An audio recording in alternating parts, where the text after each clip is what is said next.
wonderful.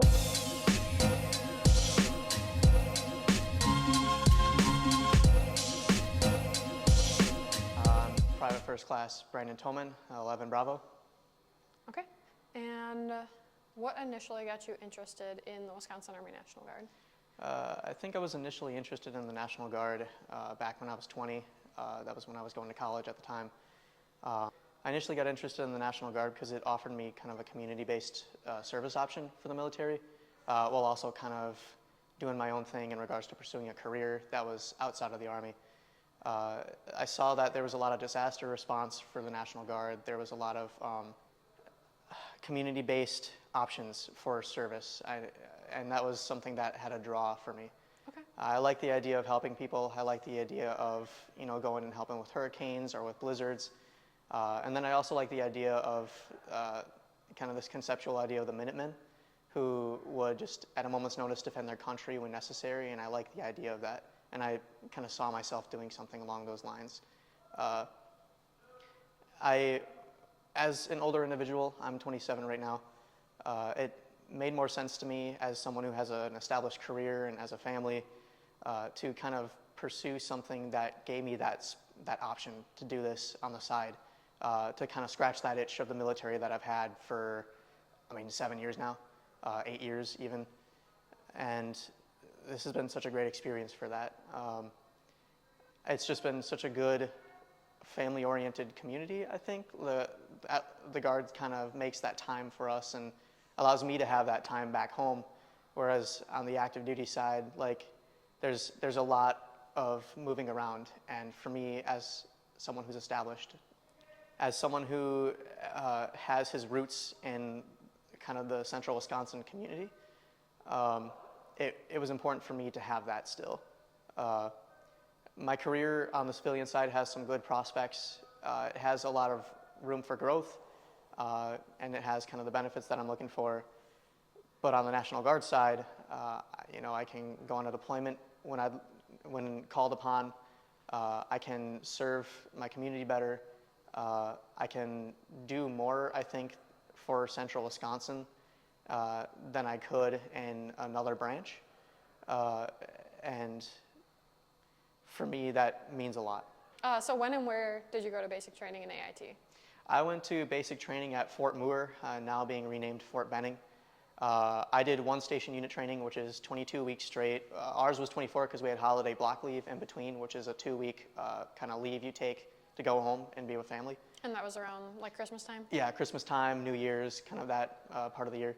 But Fort Benning it was cool to see that. It's cool to be at Sand Hill and to kind of see just what every other infantryman had experienced for a century at this point. It's been a long time.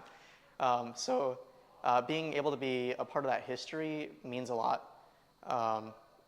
And it was really cool because while we were there, we got to go see the National Infantry Museum, which is a big landmark there. And just through the decades, you just saw how the infantry evolved all in this one location at Fort Benning. So graduation meant a lot, kind of coming out of that with the blue cord and knowing just the significance behind that after all that history is just tied to that one location, if that makes sense. Aside from the National Infantry Museum, what were some of your favorite experiences from basic training? Some of my favorite experiences, probably the camaraderie. You meet a lot of interesting people, and I mean that sincerely.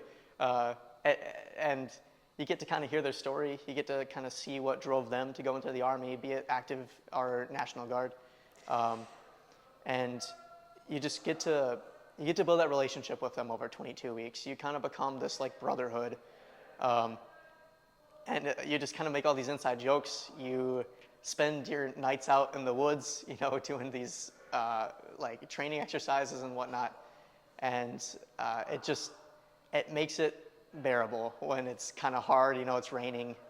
It's just kind of, you just got finished shooting the machine guns all day.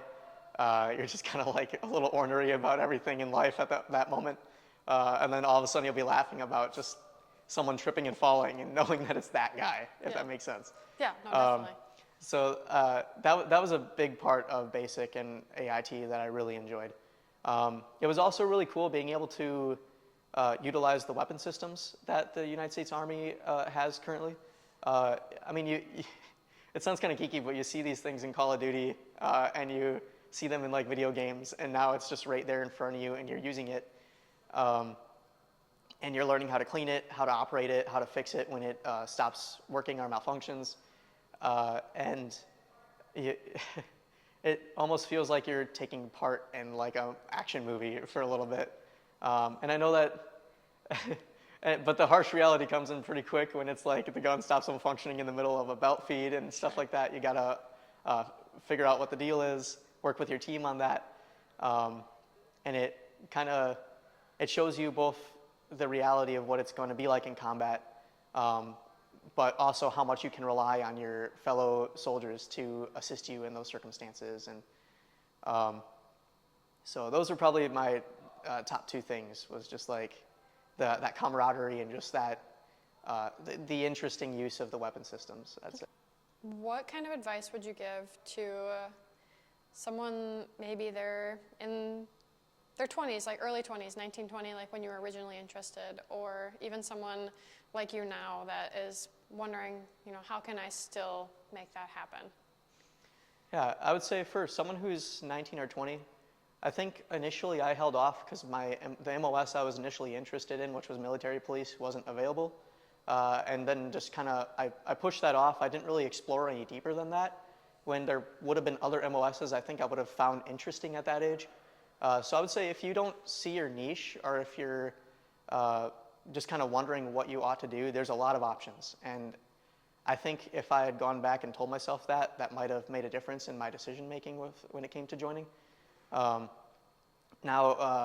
for someone my age, 27, 28, or even just a little older, maybe a little more established, has a family and whatnot, I think I'd say check with your significant other, see how they feel about it first.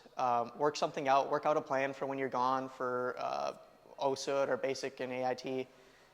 Just get that peace of mind first before you take that initial step to joining, because that's something that we had to do. Like we had a newborn daughter like fairly recently when I was considering joining, and that was something that we had to kind of work around. Like, okay, well, I'm going to be gone for X amount of time.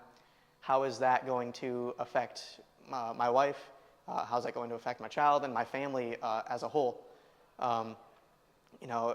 Make a plan if you're really set on joining, which I'd say I don't regret it. I'm actually proud of my service that I've done this and that I finally kind of like pulled the trigger on doing it after so long.